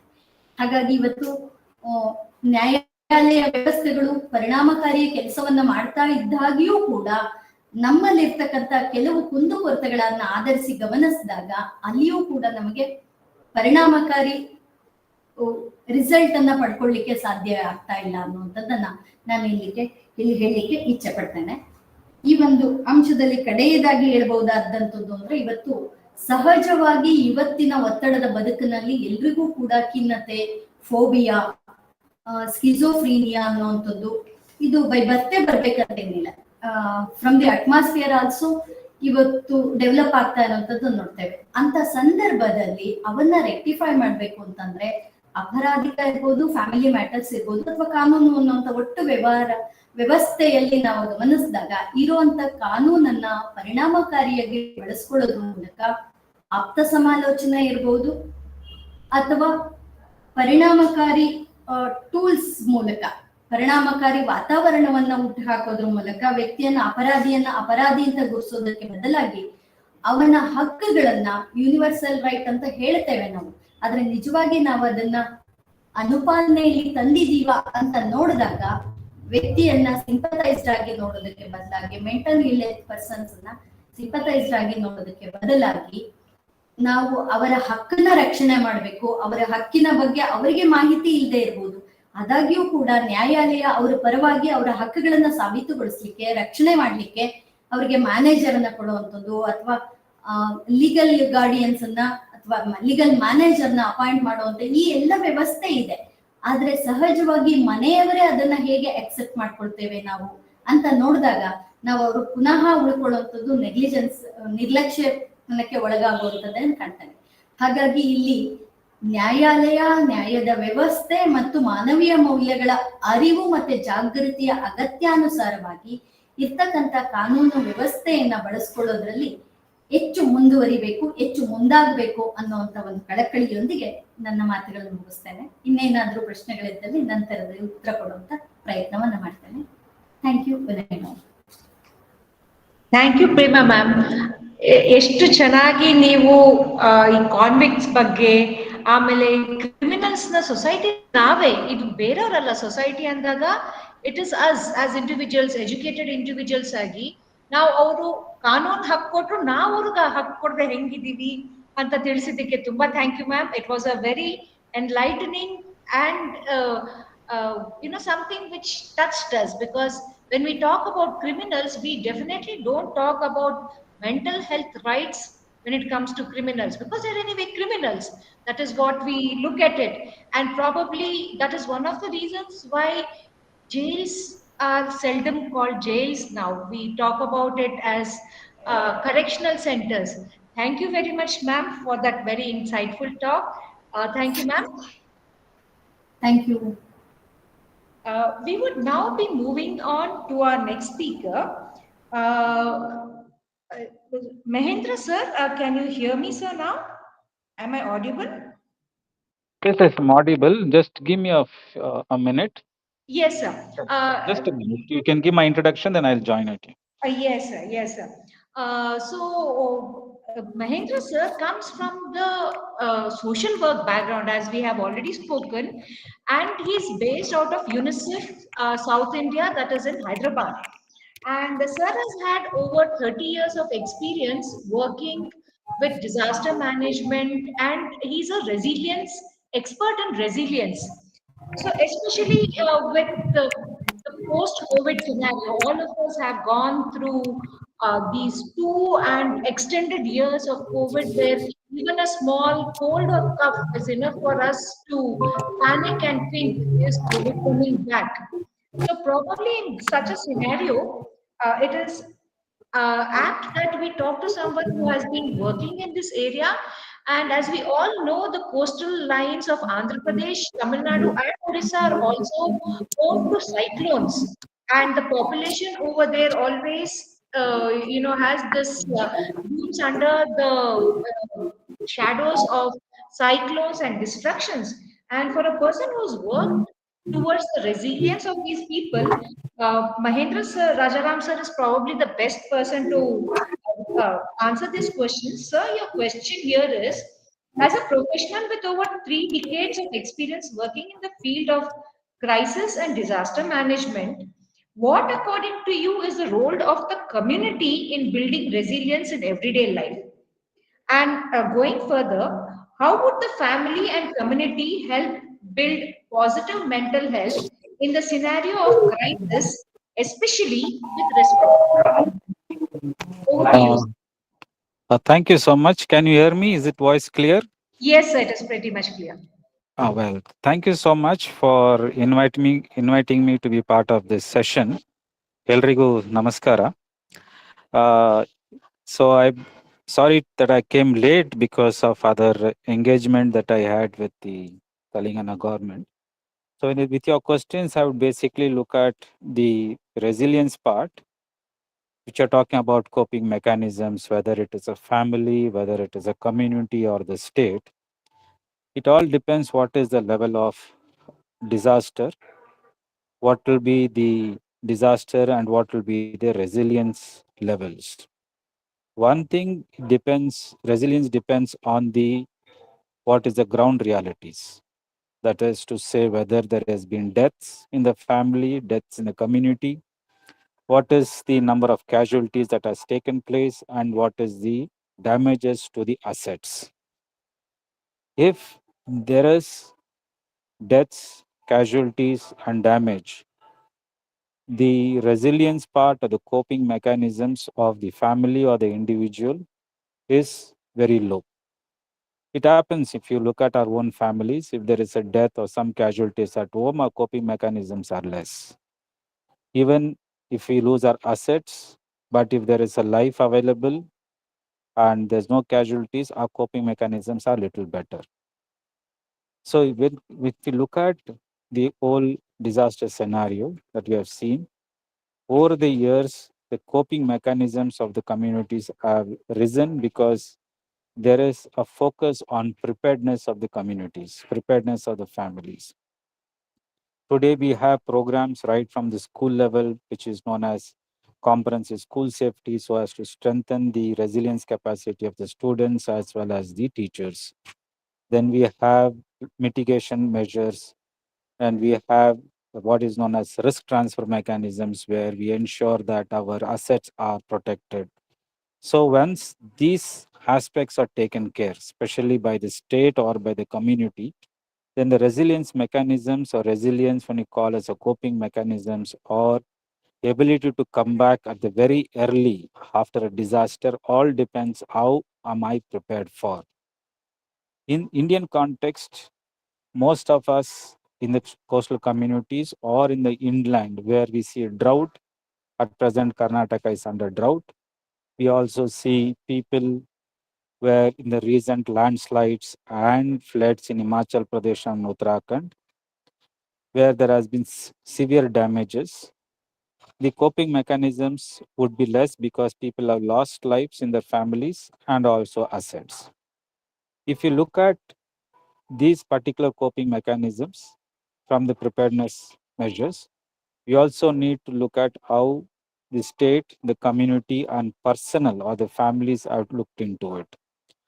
If there's good support mechanism from the state, the recouping mechanism or resilience of the families would be much greater because they are assured that there is a support coming from the state. If there is no support from the state, your recovery from a situation takes a longer time, which means you need to suffer more. Where sometimes, due to distress, you try to do things which are not normal. For example, even if you look at the present drought conditions, if there is no support mechanisms from the state, there will be a lot of migration. Then people will resort to early marriage or child marriages, or issues, maybe school, as the child has to be pulled out from a school because they need to cope up with some additional income to the families. So here, what I'm trying to bring in the idea is that the coping for a situation, whether you're talking about COVID, let me come with my own example. If there is a COVID where I was hospitalized for COVID, but situation at home was little because even wife was diagnosed with COVID for asymptomatic COVID, but she had to be away from the children because children coping mechanism increased because now they need to manage on their own. So if a situation comes next time, they are able to manage much more better than what they did earlier. Even when there is a death of COVID, some families lost breadwinners. Their recovery took a longer period because there was no support mechanism state in the first phase because they were not sure of, even the state or the world global community did not know what to do with the situation. Whereas in the second phase, people were much more aware, much more prepared to meet the second wave. So in this whole understanding is that whether it is a families, whether community or the state, what is the awareness level we have about the hazards, whether it is a drought, whether it is floods, whether it is cyclone, is the community aware about it, is the families aware about it. What is the drills or exercises that takes place in the community is being organized. For example, if it is a river zone, people are freeing the river banks, or people who are closer to the river. If there's a flood, do the whole community know to swim so that they can be much prepared? whether is there a good early warning systems in the community, whether in case, for example, if I look at the Andhra coast or Tamil Nadu coast, Kerala coast, or any coastal areas that we have, today we have a very good early warning. At least 72 hours before a cyclone comes, where informations are provided to the community saying cyclone is expected and this is the speed that comes at, whether it's a low pressure, whether it's a deep depression, whether it is a cyclone or it is going to be severe cyclone, it is going to be super cyclone. So when these kind of information that comes, the communities are protected and go to safer places so that we don't, nowadays we don't have deaths or casualties to the human beings because of early warning system. If you look at super cyclone Orissa or Devi Sima cyclone, where 10,000 to 15,000 people died because our early warning systems were not up to the mark. Now we have hardly 5 deaths or 6 deaths. That is not because the state has not responded. It is because of carelessness of the community. They do not want to shift to the shelter rooms. They do not want to move to the camps where arrangements are made. So this is very important for us, and also the safety measures adopted by the communities. And how are the structures, whether the structures are safe? Most often nowadays, if you look at structures in the coastal area, they're much more safer because they are trying to meet the hazards, even of earthquake resistant buildings. Now, if you look at many of our multi-story buildings, they are capable of managing even if it's 8 or 9 magnitude on the Richard scale. Even if there is earthquake at 9, our buildings can sustain. But many buildings, if they are not followed the proper building codes, then even at a 6 or a 7 on a Richard scale, these buildings will collapse and lead to large number of deaths. So if you look at the resilience part and the coping mechanisms of the families, if you look at, then what is that we need to look at it, especially in case of children, they are able to overcome crisis or not. But my experience shows in terms of the children are able to overcome the crisis much more faster than an adult because the children, hello, hello, Miss Lata ji, yes, I think she's muted. So please carry on, sir. yeah. So children today, they are able to overcome crisis or recover very fast because they have outlets, they have friends, they have schools to go back, they have friends to play with. So only in some rare cases there may be a lot of issues with a child, but it will be rare cases. But if you take a group of children, a large majority of children, they are able to overcome crisis, even if it is a floods or it is the COVID. They are able to overcome because other support mechanisms for at their age is available. But whereas for adults, because various other situations, the crisis continues. For reducing trauma, is again depends how our preparedness has been. If the when you talk about psychosocial care and mental health programs, whether we have community outreach. If you look at from the point of psychosocial mental health, we have people only at a designated places, whether in institutions or in a private clinics. But how do we go for outreach program? So during COVID, one of our example was that we set up what you call a tele-counseling counselors on a phone number where they could reach out. And secondly, at UNICEF, with along with NIMANS, we have initiated a program last year to build community level counselors who are good in speaking, especially the village leaders, the political leaders at the village level, both because they have the bandwidth the community, they are accepted in the community, and the good talkers also. So if you train them for this particular management of crisis in the community, they are able to reach out because then you can take this particular aspect to the ground level during emergencies. So that was one way of we can look at how we can do outreach program, because if you remember barefoot doctors, At one point of time, there were barefoot doctors who could reach the community. Similarly, we can have barefoot counselors reaching out to the community. Then there is also an assurance of support to the children through existing programs. If these assurances are there, then the crisis, not only children at the school level, for families also would be enormous helpful to recover. When I say assurance is that, for example, if you this is a crisis, we have old age pension given, which is a normal money for the normal times, maybe 2,000 rupees as a pension. But during crisis, can the state assure, okay, in the time of crisis like COVID, floods, cyclones, we will increase 1,000 rupees during the recovery period of 3 months or 6 months. Then the community or the person who has suffered will also be able to overcome the problems and be ensured that his resilience and coping mechanisms will increase. So this is where we're trying to look at, because for the resilience aspect of the interventions, we need to ensure what is our preparedness level. If our preparedness is good in terms of trainings that we have to cope up with the situations, whether we have a insurance for my house, for my car, my books, everything, then the risk is transferred to the third party. When that is there, even if my house is damaged, even car is damaged because of floods, I'm able to get back the money. Similarly, for school children, if assurance is there, if books are lost, the new books are provided, or there's a death in the family, would the child continue schooling because the state can provide scholarship till they finish the education, irrespective of which caste, which religion they belong to. So these kind of mechanisms have to be mainstreamed within the system so that it would help in reducing the crisis and the trauma of the child or the adult or the families. Even for the community also goes through a crisis. For example, if you look at drought, the entire village will be going through a crisis because the crops have failed. There's no drinking water available, and even groundwater that you're going to collect is a lot of fluoride content.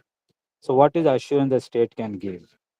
Can it provide input subsidy or the loss of the crops, or they provide safe drinking water to the community on a regular basis, not at the whims and fancies?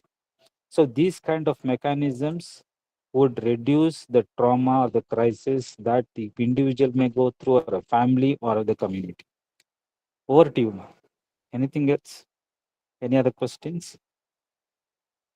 Sir, now that you are done with your presentation, sir, there is one particular question that we Yeah, have yeah, for the audience. that is Yes, fine. so the question is, how can we, it is not exactly related to disaster management, but it reads, how can we improve access to mental health for the communities which are not helped by the government or which are Hmm. living in poverty? So, especially mental health is not something which really concerns people who are poverty ridden, because everyday existence becomes more important to them. So, could you speak a few words Yeah, about it, sir? yeah. Sure. As I said, I was also shared two examples, Stevie. One is, can we have an outreach program? Can we prepare our community leaders or community people whom you think during our interactions with the in the villages or in the communities to identify people who could be oriented as a barefoot counselors? It is not necessary for a family to come to the district headquarters or taluk headquarters for treatments or to provide that counseling for mental health issues. If it is within, because see, if you look at our Indian culture, Indian community, everybody is a counselor in the village, everybody is a counselor in the neighborhood, everybody gives advice, everybody has got spare time to make a comment, everybody has got some time to give advice and knowledge. So this is our culture. So we need to build on that kind of a culture where people are willing to give free advice. For those people, we need to give technical skills and attitude of how to deal with the people who are having mental health issues or psychosocial trauma. So this is where I said we need an outreach program. We need to build volunteers at the ground level. For example, if even if your own college can tie up with Sri Kshetra Dharmasthala Trust, where they have about 8,000 volunteers. Some of them are very good speakers, some of them very good educated people at the ground level. So then you have people from the ground who are in the village to be oriented and trained over a period of time, that they can be your link aspects. Maybe some seniors in the field can orient them, mentor them. Then you have people at the village who can provide that kind of a reference support. Referral supports is one thing. The second thing is whether you can use the present technologies available to reach out to the communities. Some may be not be willing to expose themselves sharing that their health issues. But there are technologies today which is available for people to link even without knowing who's on the other side to seek help.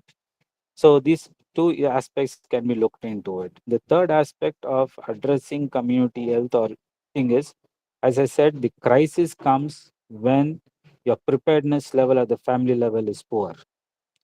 My crisis will increase, financial crisis will increase if there is a lot of damages to my household.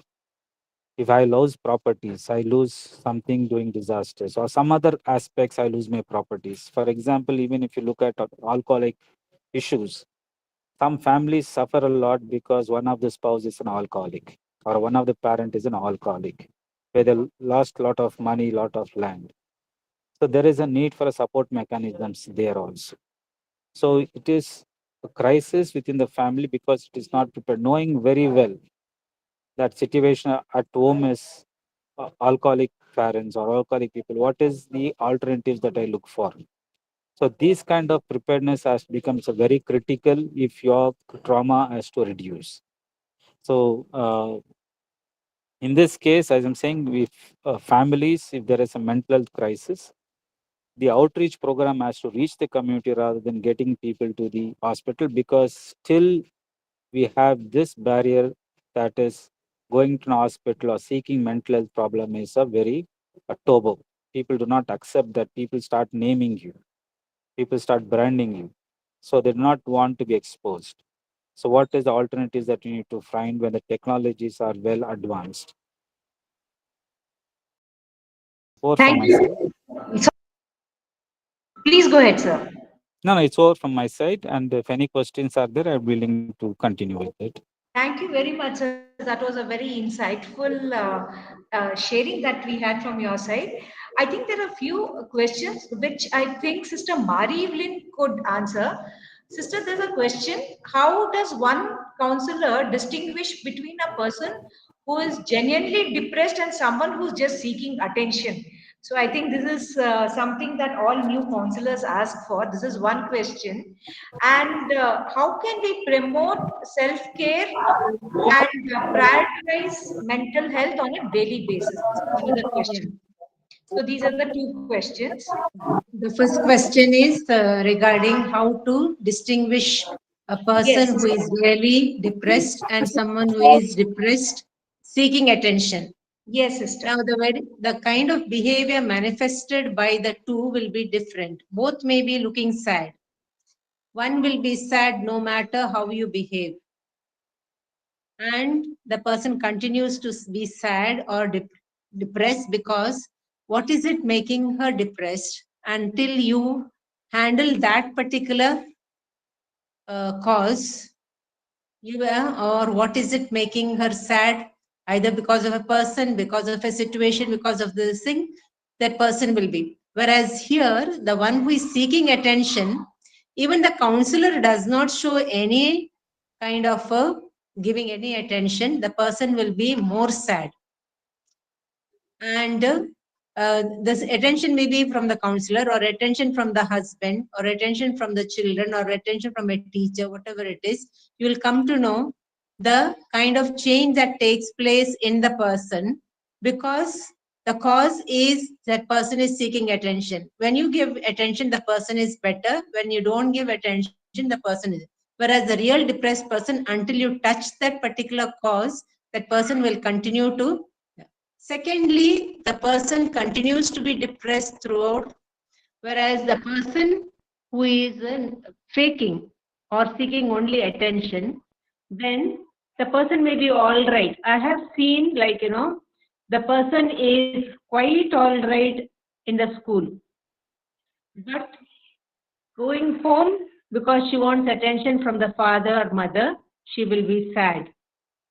Another is she is perfectly all right with other companions, whereas when it comes to her close friend who is not giving her attention, she will act very sad, crying. Whereas when the friend is not around, she will be perfectly normal with others.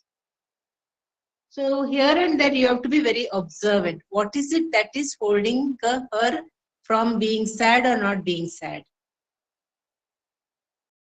And of course, it is situational. In general, I have been answering. The second question is, can you repeat that second question? Sister, how do we take care of ourselves? Self-care, self-compassion? Yes, sister. Yes, yes. Yeah. Now, self-care is on the part of the counselor also, there is self-care and self-compassion. On the part of or mental health professional, there is self-care also on the part of the other people.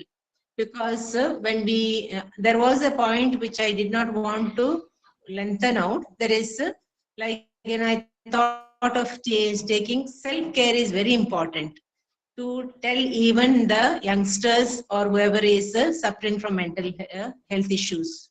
Teach them to take care of their both physical as mental health, especially through your lifestyle. Healthy diet. Sometimes mental health issues come only because they work and work and work, they don't rest, they don't relax, they don't have insufficient sleep. So that is for some it may be they do not have sufficient exercise.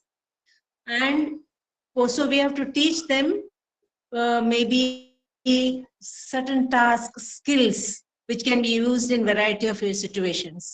So self-care is really important on both the sides, those who are working as teachers maybe, or because you will have a burnout situation. I'm talking about self-care also on the part of the individual. So self-compassion comes in particularly when you work beyond your capacity. That is the time you must take a break. Thank you very much, See sister. what are the different things you can relax. Yes.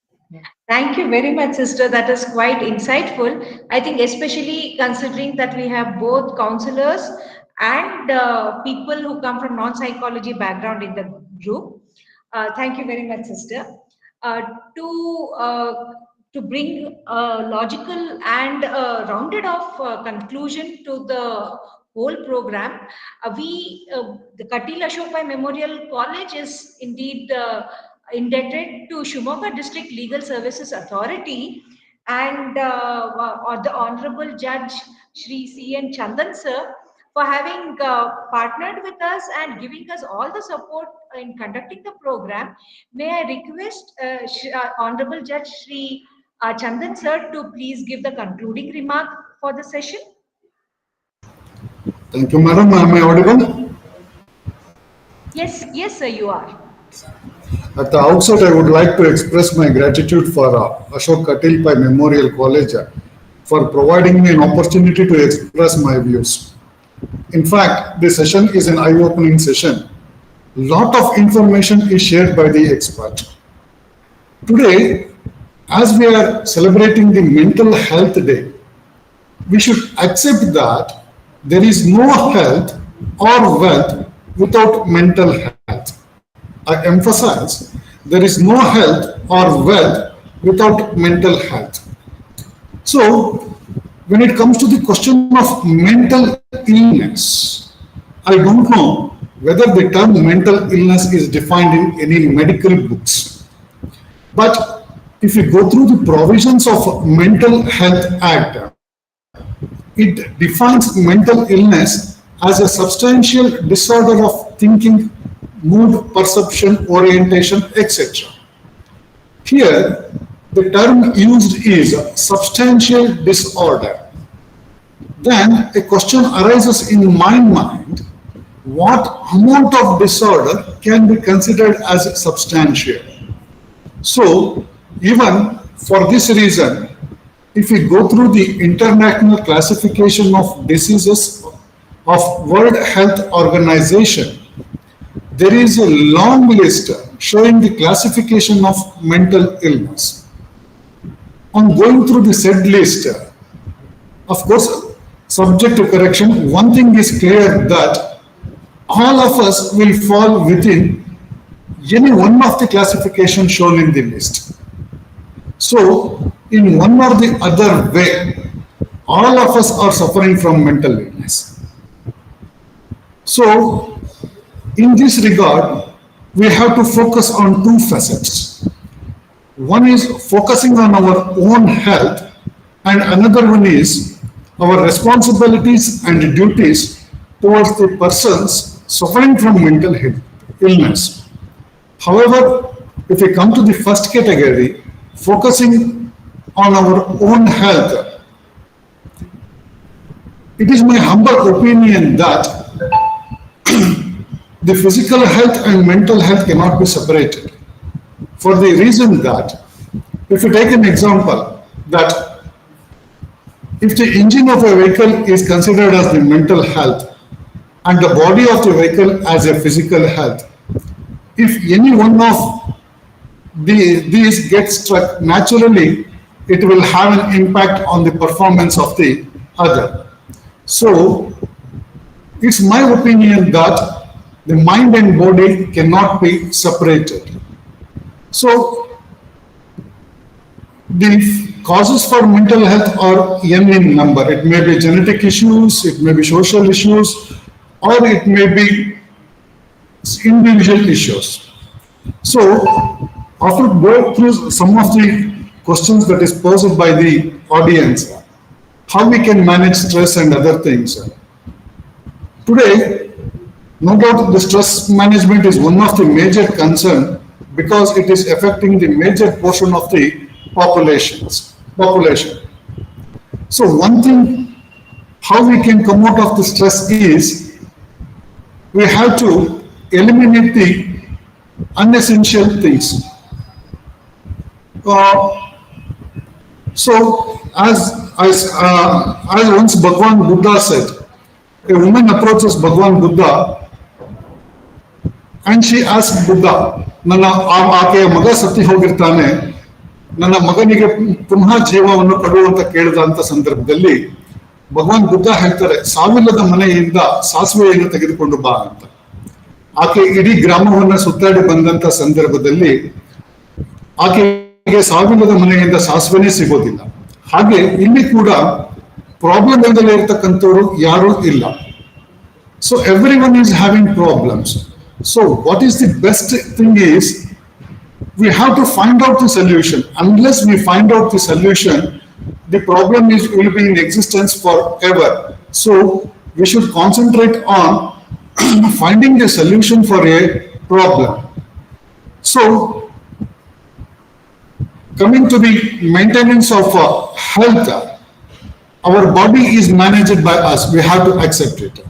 No external mechanism can manage our body. It is only our thoughts.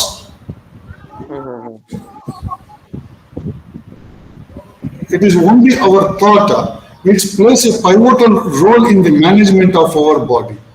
So one must accept that the fundamental concept is life, then comes the other things, that is our needs. So we should live our life to the fullest, that is to the maximum happiness. So now coming to the second category about our responsibility towards the person suffering from mental illness, it is my humble opinion that we have got this is the need of the hour for participating and taking active steps in curing the mental illness. So what happens if these active steps are not taken? So I have listed few problems. Of course, it is not exhaustive, but it is inclusive.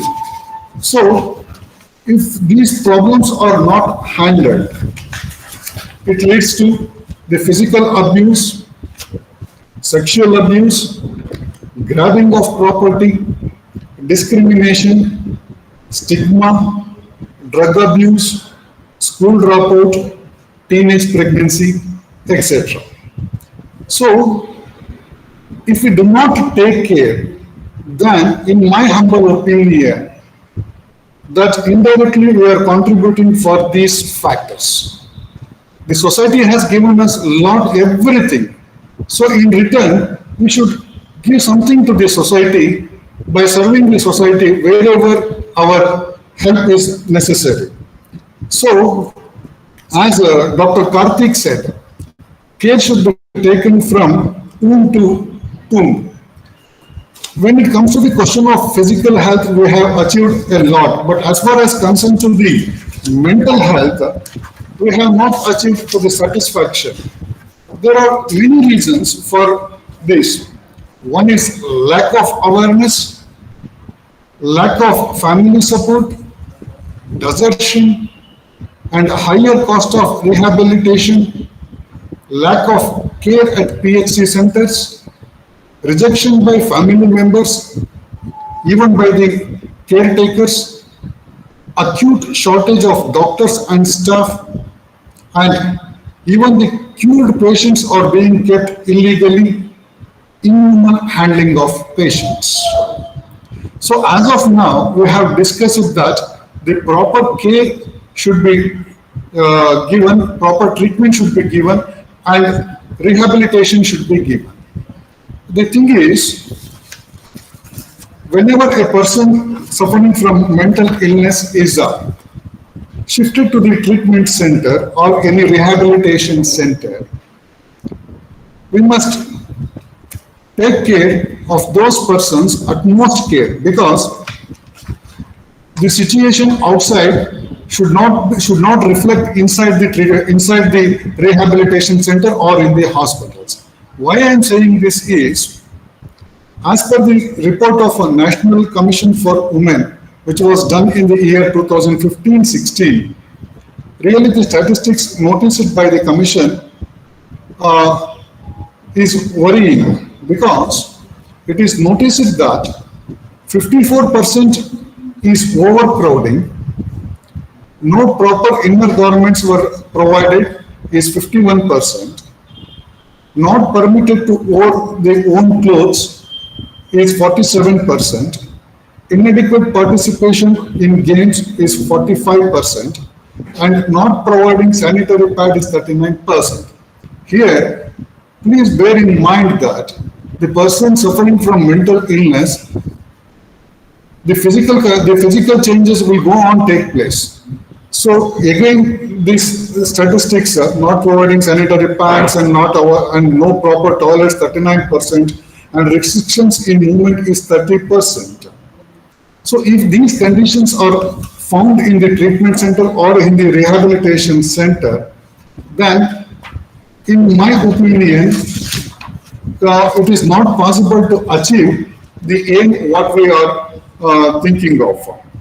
And again, coming to the question of treatment, subject to the correction, it is stated that out of 100 people who are diagnosed, only 10 to 12% people are treated. So the remaining 70 to 80% of the people are not treated. So we have to identify the persons suffering from mental disorder so that the best treatment can be provided to the larger section. And finally, I would like to say that, yes, it is the need of the hour to take care in curing the mental illness. So it is the collective responsibility of all the citizens to improve the mental health condition. Of course, as I said earlier, we have not reached to the satisfactory stage, but it is true that the past cannot be changed. But at the same time, let us not forget that the future is in our hands. What is required is to make up our mind to eradicate this problem. So the next question that arises, whether we can win this battle. In my opinion, no, because this is a never-ending problem. Unless there is ಎಲ್ಲಿವರೆಗೂ ಈ ಮನುಷ್ಯ ಜೀವ ಅಂತಕ್ಕಂಥದ್ದು ಈ ಧರೆಯಲ್ಲಿ ಇರ್ತದೆ, ಅಲ್ಲಿವರೆಗೂ ಈ ಸಮಸ್ಯೆ ಅಂತಕ್ಕಂಥದ್ದು ಇದ್ದಿದ್ದೆ. ಹಾಗಂತ ಮಾತ್ರಕ್ಕೆ ನಾವು ಕೈ ಚೆಲ್ಲಿ ಕೂರಬೇಕೆ ಅನ್ನೋದಾದ್ರೆ no. we can make the better situation. We can improve the things. So let us make a prompt attempt in facing this battle and let us try to give the best result. Let us be optimistic and engage ourselves in this mission and return something to the society which has given us everything. And by these words, I conclude my. Uh, I conclude. Thank you. Thank you very much. It's indeed been a pleasure to be associated with you, Chandan sir, and the office of the DLSA. Thank you very much for your constant support and association with our college in all the programs that we conduct. We are truly indebted to you. Uh, with this, we come to an end of the formal discussion, but it would be incomplete if I do not thank the people involved in this whole program. uh, the first gratitude that has to go is for Shivamogga District Legal Service Authority, because they have partnered for us and lent us support in all the work that we do. The Office of the Deputy Commissioner for their coordination, and also all the panelists of today. Dr. Mahendra sir, Dr. Chenny sir, Dr. Karthik, Sister Mari Evelyn, and Prema madam. Thank you very much for your involvement and your sharing. It has indeed been very enriching. I know we have probably cluttered a lot of things inside in this 1.5 2 hours of program that we have had, but it's been extremely enriching. Thank you very much, dear panelists. I should also thank our management who are our constant support, Dr. Rajni, Dr. Preeti, and Dr. Vaman Chanbok, who continually support us in all the programs. And of course, Dr. Sandhya Kaveri, our principal. This program was her brainchild, and she really wanted this panel discussion to happen because she felt that there is a need for the hour. Thank you very much, Sandhya ma'am, for your support. And we also have to thank the press who have been, the different media channels who have been covering this program. Thank you very much. I also special thanks to Sunrise Media, our social media partners. Thank you very much for your cooperation. I should also be thankful to our colleagues who have been here both as technical support, our teaching and non-teaching fraternity. Thank you very much, all of you. A special thanks to Sister Mari Evelyn. She is our faculty member also, but also as a panelist, she has been extremely resourceful. Thank you very much for your time, sister. If I have missed out Thank anyone, you, Dr. then it is yes. Yes, thank you, sister. Then it is the participants who have been actively involved posing questions. I'm very sorry we couldn't take all the questions because of the shortage of time. We will soon have similar programs online. We'll come back with the mental health yatra. Thank you very much for being here. Thank you very much, all of you, the students and the participants. Thank you very much. All of you could fill the feedback form, which is on the chat box. We will keep the link open, that is the meeting link open. You could leave after you have filled the feedback form. Thank you very much, dear panelists, guests, and dear participants. Thank you very much and have a good evening. See you.